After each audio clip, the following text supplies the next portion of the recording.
My mother was a brilliant, 5-foot-tall, brown woman with an accent. And as the eldest child,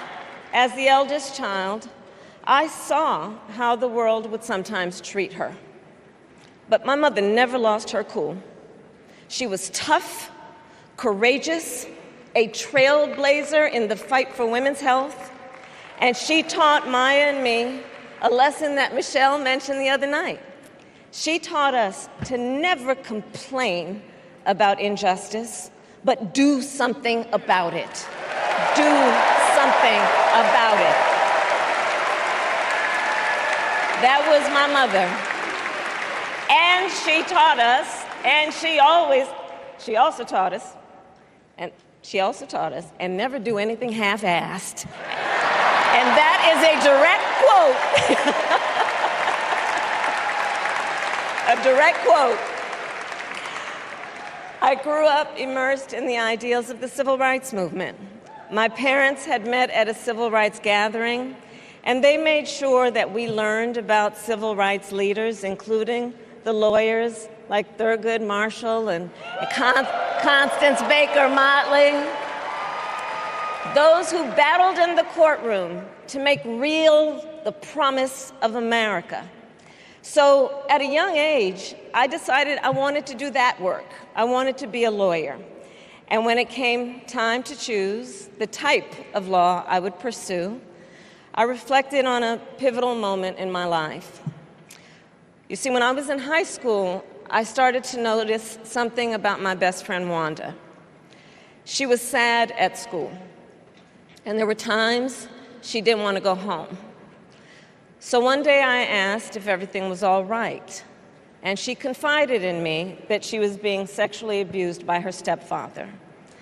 And I immediately told her she had to come stay with us, and she did.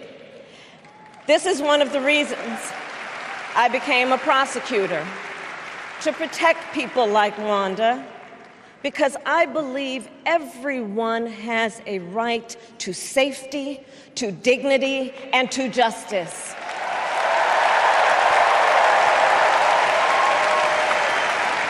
As a prosecutor, when I had a case, I charged it not in the name of the victim, but in the name of the people. For a simple reason. In our system of justice, a harm against any one of us is a harm against all of us.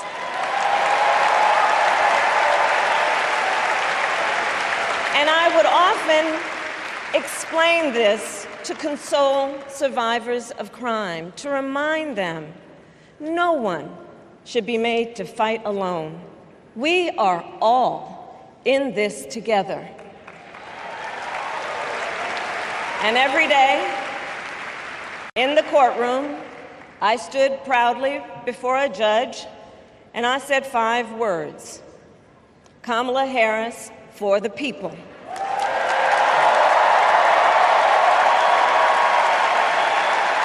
And to be clear, my entire career, I've only had one client, the people. And so, on behalf of the people, on behalf of every American, regardless of party, race, gender, or the language your grandmother speaks, on behalf of my mother and everyone who has ever set out on their own unlikely journey, on behalf of Americans like the people I grew up with, people who work hard, chase their dreams, and look out for one another, on behalf of everyone whose story could only be written in the greatest nation on earth, I accept your nomination to be President of the United States of America.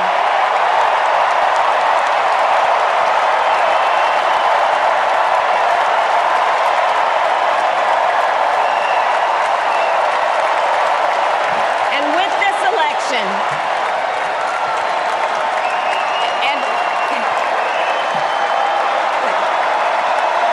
and with this election,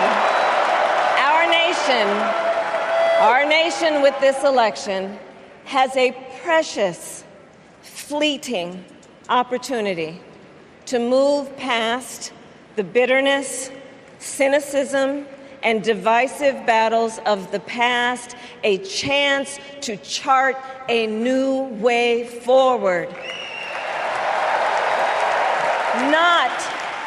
Not as members of any one party or faction, but as Americans. And let me say, I know there are people of various political views watching tonight, and I want you to know, I promise to be a president for all Americans. You know what else I love about Kamala? She gets it. We need to make life more affordable for working people. Yeah. Donald Trump, the felon, has no plans to lower costs for families. He doesn't know how, and basically, he doesn't really care. When did he ever fill up a gas tank or worry about a grocery bill? The only bills he worries about are from his criminal defense lawyers.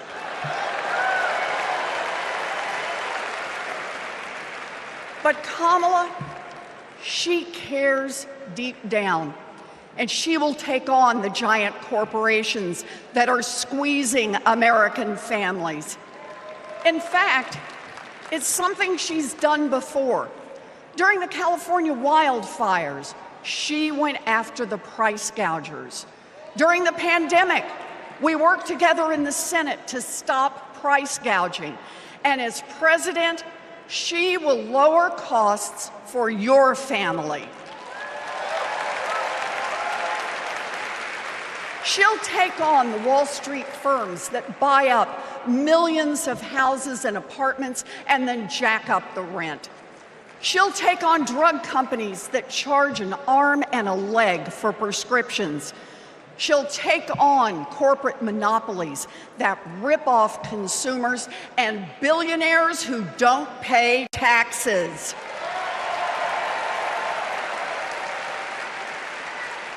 And she'll take on right-wing extremists who think they should decide who has access to abortion or IVF.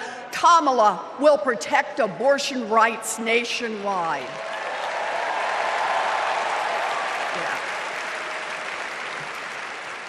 And there it is. Groceries, gas, housing, healthcare, taxes, abortion.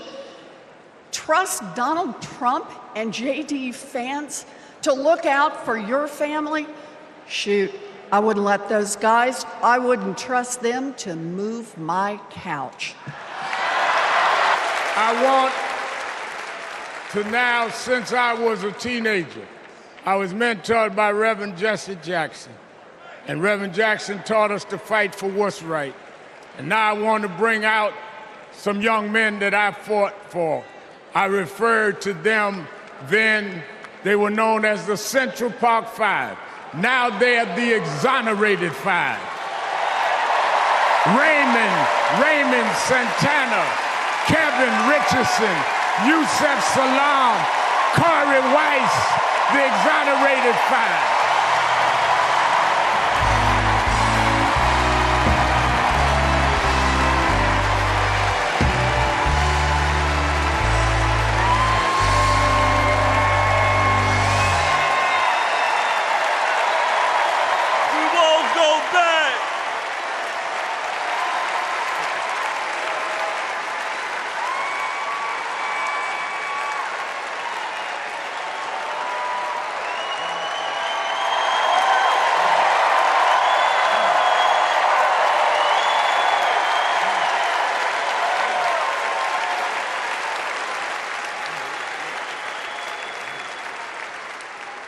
Good evening, people.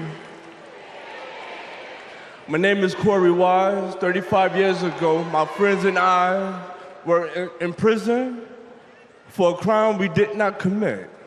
Our youth was stolen from us.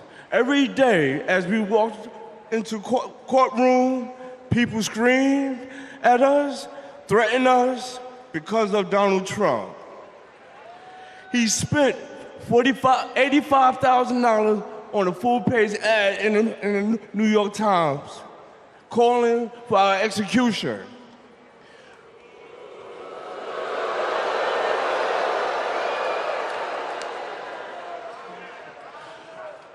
We were innocent kids, but we served a total of 41 years in prison. Reverend Al Sharpton stood with us. Now, I'm proud to stand with him today.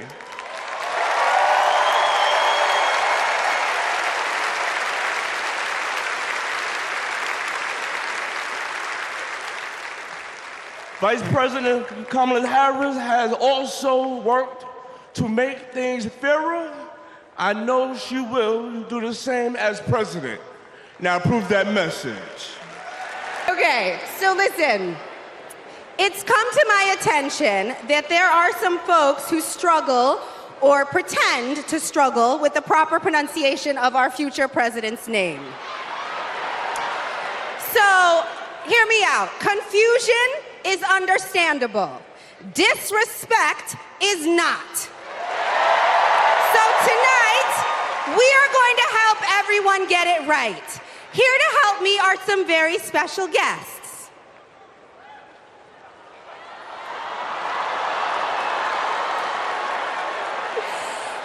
Thank you, ladies. Can you tell us your names? Hello, everybody. My name's Amara. And my name is Leela, her little sister. And what are you here to do? To teach you how to say your auntie's name. Okay, so how do you pronounce it? First, you say comma like a comma in a sentence. Then you say la like la la la la la. Put it together and it's 1, 2, 3, Kamala. All right, so let's practice. I was born with grit. I grew up racing motorcycles, mucking stalls, and exploring the beautiful desert. I fell for an astronaut.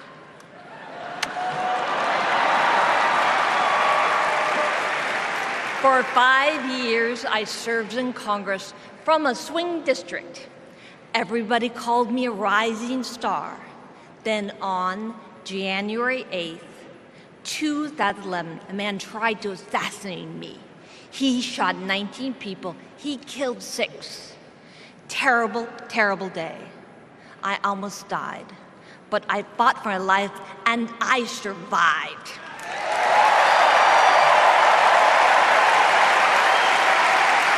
I learned to walk again, one step at a time. I learned to talk again, one word at a time.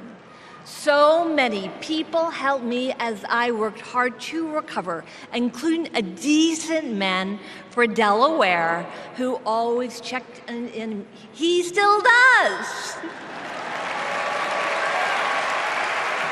Thank you, Joe Biden. Thank you for everything. Joe is a great president. My friend Kamala will be a great president. She is tough. She has grit. Some have questioned why I've taken the stand I have. The answer is really simple, ladies and gentlemen.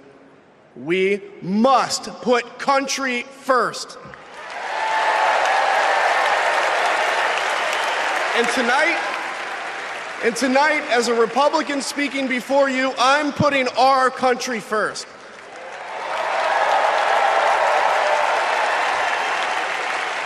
Because the fact is, I do belong here. I know Kamala Harris shares my allegiance to the rule of law, the Constitution, and democracy. And she is dedicated to upholding all three in service to our country. Whatever policies we disagree on pale in comparison with those fundamental matters of principle, of decency, and of fidelity to this nation.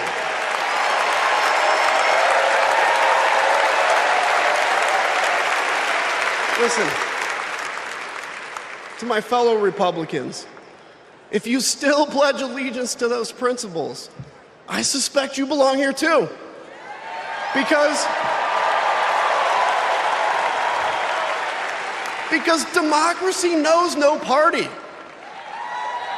It's a living, breathing ideal that defines us as a nation. We were both raised knowing that no one was going to hand us anything, especially as women. That we were going to have to touch every rung of the ladder to get ahead. We were going to have to work really hard. Now, she worked at McDonald's, but I worked at Wendy's. And look at us now. You see, Kamala and I were able to see beyond the horizon because our families supported our big dreams. Well, guess what? As Americans, we're all part of one big family. Somos familia. And as familia, we have to have each other's back. We have to support each other's dreams because Kamala's success is our success.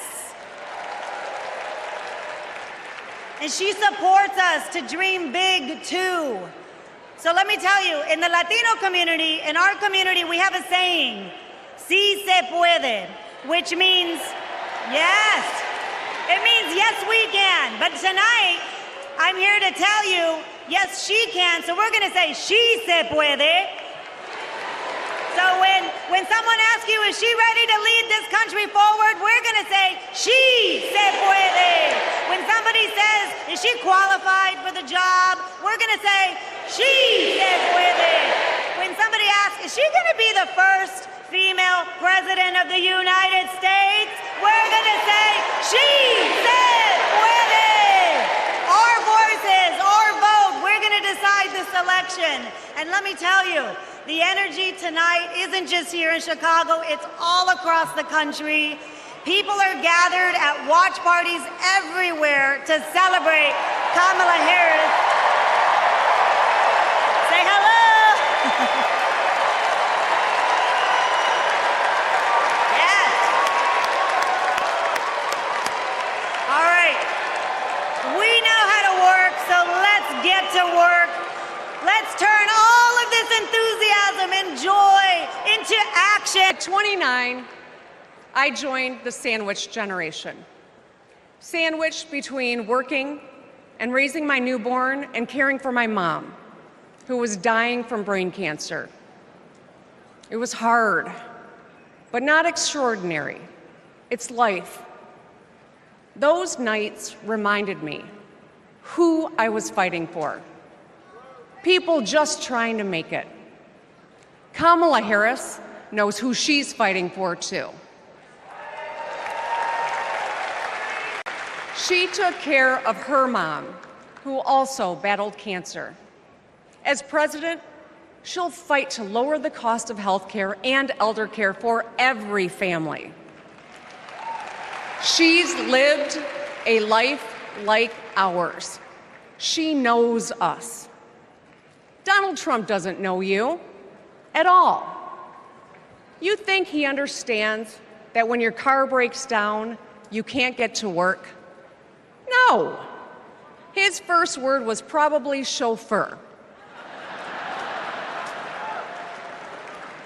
You think he's ever had to take items out of the cart before checking out? Hell, you think he's ever been to a grocery store? That's what the chauffeur is for. We are living in a time when some are trying to divide us, to separate us in ways that make it difficult for us to come together. Well, look, my sister rejects that view. Where others push darkness, Kamala sees promise. Where others feel detachment, Kamala fosters connection. Where others want to drag us back to the past, my sister says, hold up now, we are not going back.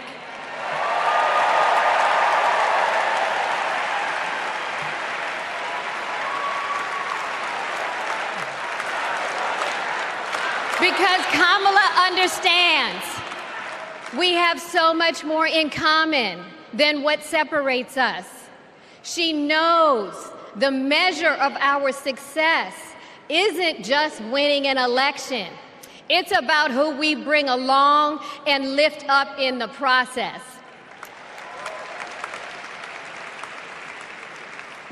And so as I look out at all of you today and take in this incredible moment, I so wish that Mommy could be here tonight. I can just see her smiling, saying how proud she is of Kamala. And then, without missing a beat, she'd say, "That's enough, you got work to do." She would tell all of us to roll up our sleeves and get to work, to elect a leader who sees the potential in each of us, a leader who cares for all of us, a leader who fights for every one of us.